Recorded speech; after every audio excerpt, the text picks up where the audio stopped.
And yet another decree in the days of Darius established a period of time during which any who called upon any god but him should be cast into the lion's den. All the commissioners of the kingdom, the prefects and the satraps, the high officials and the governors have consulted together that the king should establish a statute and enforce an injunction that anyone who makes a petition to any god or man besides you, O king, for 30 days shall be cast into the lion's den. Daniel chapter 6, verse 7.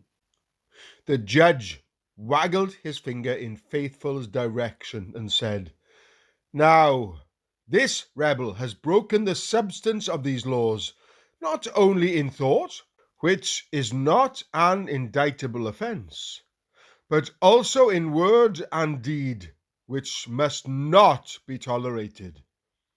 Concerning the law of Pharaoh, it was made known by public decree to prevent trouble before it actually happened. But in this case, he nodded toward Faithful. A crime is apparent with regard to the second and third precedents. You will notice how the prisoner argues against our religion in much the same way. For this treason which he has already confessed, he deserves to die as a criminal." Then the jury, whose names were Mr. Blindman, Mr. No Good, Mr. Malice, Mr. Lovelust, Mr. Live Loose, Mr. Heady, Mr. High Mind, Mr. Enmity, Mr. Liar, Mr. Cruelty, Mr. Hate Light, and Mr. Implacable went out to deliberate and consider a verdict. Each individual offered their private verdict against the prisoner, and they unanimously concluded that he was guilty. First, the foreman of the jury, Mr. Blindman, said, "I see clearly that this man is a heretic." Then Mr. No Good answered, "Away with such a fellow from the face of the earth." "Yes," Mr. Malice agreed, "for I hate the very looks of him." Mr. Lovelust jutted his chin forward and declared, "I could never tolerate him." "Nor I," said Mr. Live Loose, "for he would always be condemning my lifestyle." "Hang him! Hang him!" Mr. Heady shouted. "A sorry hooligan," said Mr. Highmind. Mr. Enmity nodded his agreement. "My heart boils with anger against him." "He is a rogue," said Mr. Liar.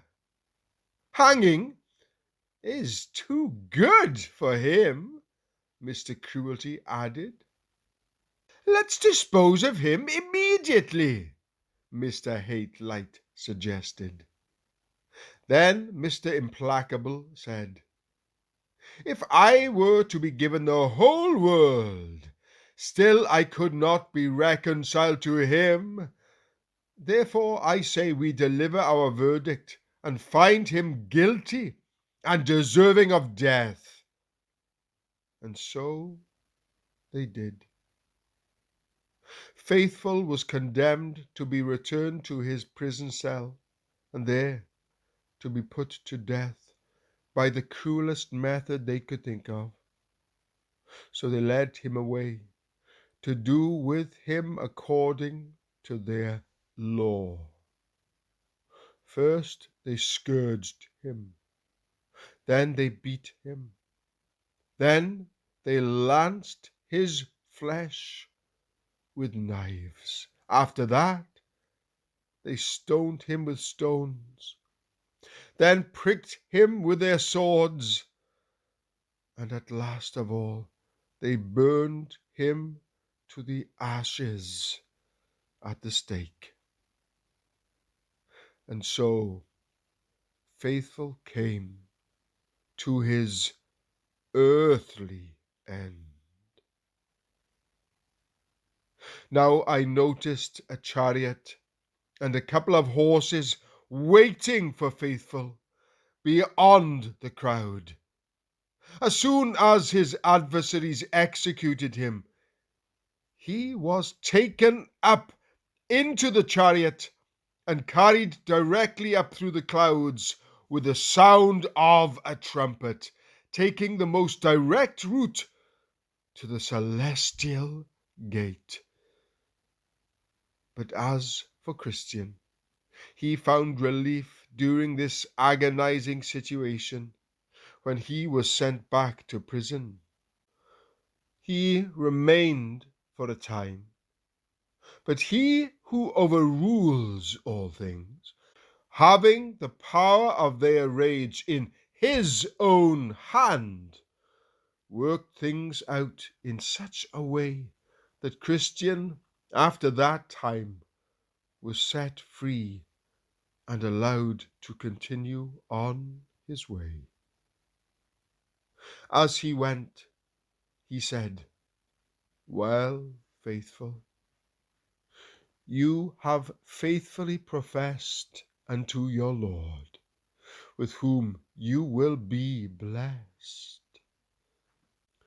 When faithless ones, with all their worthless delights, are crying out under their hellish plights, sing, Faithful, sing, and let your name survive. For though they have killed you, yet you are alive."